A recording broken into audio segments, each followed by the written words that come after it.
Did you know that the opposite of addiction is actually connection?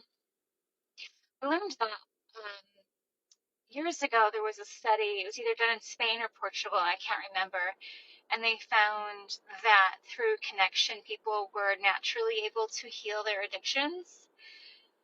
I find this like so fascinating because in my line of work, helping people to conquer their minds and have self mastery is like core. And there's a lot of different ways that we can go about our day. There's a lot of tools that we can implement. But I feel like one of the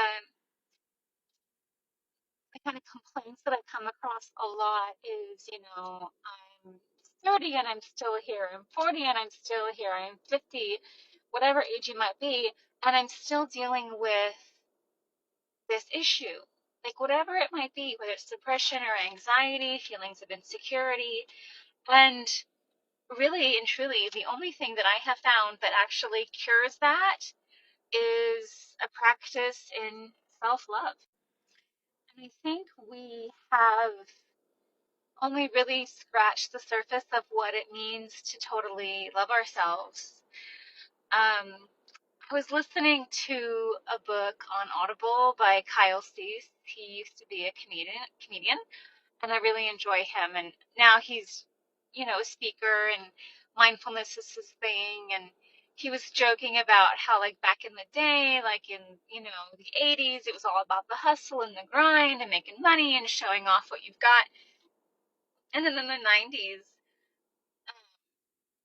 in the early 2000s, it was all about law of attraction, and people were creating their vision boards. People had watched that movie, The Secret, and it became about like, what do you want? And like just manifesting from that place, which is really interesting because it's all ego driven.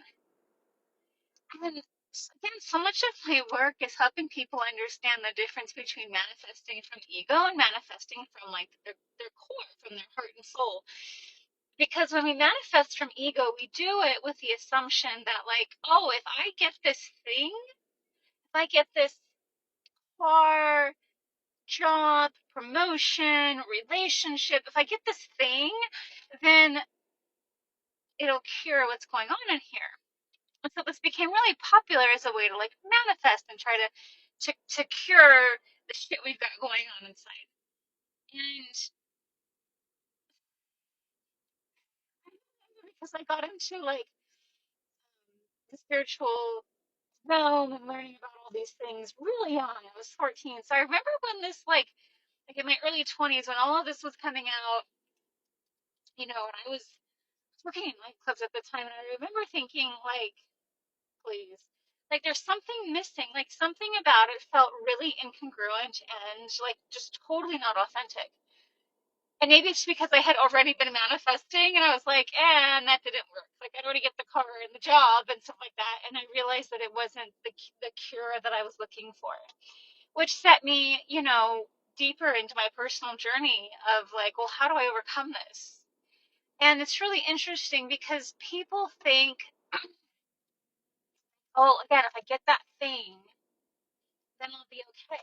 Like when this happens, then I'll be happy. Once I get whatever it is, then I'll have that feeling inside.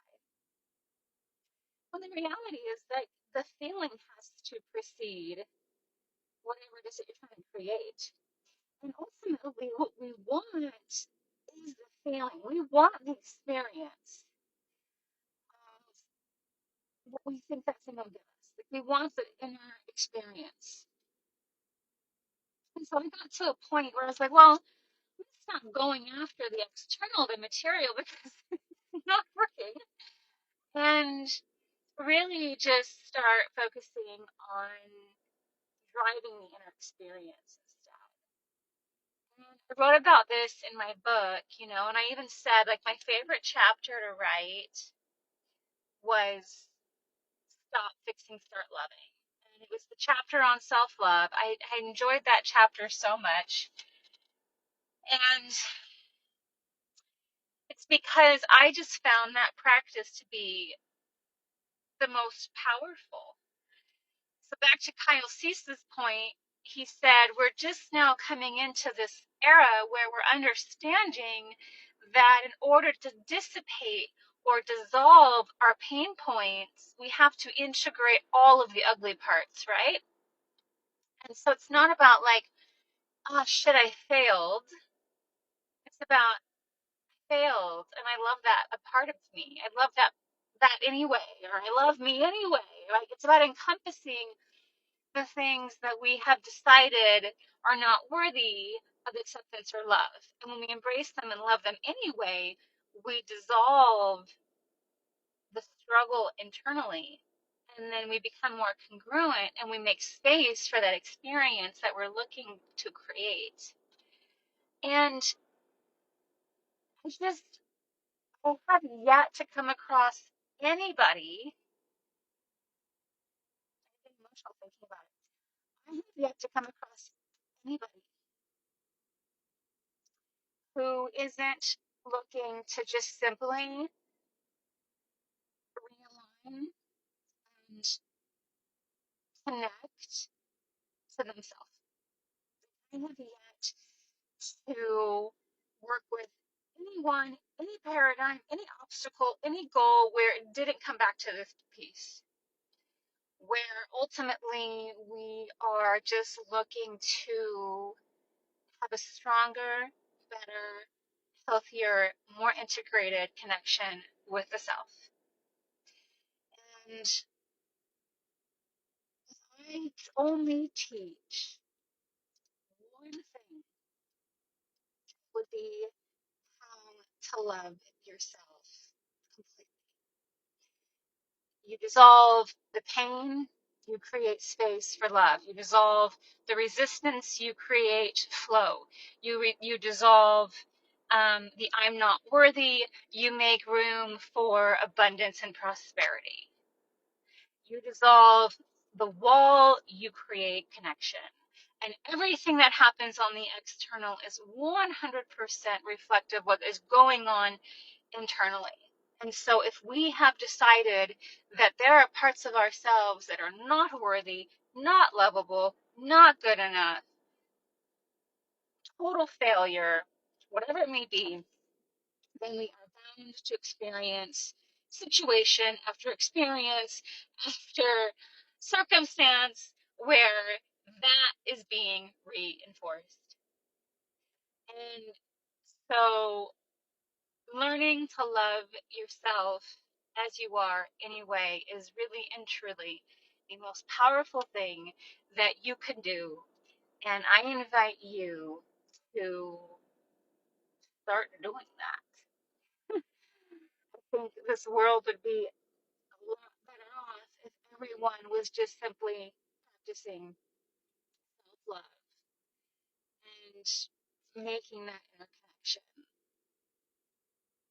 It's interesting because every time I do more connection work, I find that after it's shifted, like whatever part I needed to shift, I find that when I wake up and I go about my day, there's like less resistance to overcome. You know, you wake up and you're like, you're trying to go about your day and you're like, oh, I have to fight through me, fight through my feelings and my mind stuff to get anything done.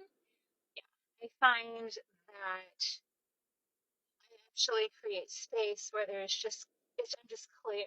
I have so much more forward momentum to just move through my day, accomplish, create, and be in the moment. So again, I invite you to take on the practice of self-love. And if you need any help, this is what I do. It's an honor to be able to show people this and to help them become more aligned and more integrated with themselves and their truth.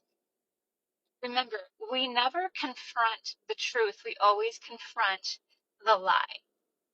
Going inside can be uncomfortable, but it's only because we're removing the not truths, not because we're being told we're not worthy.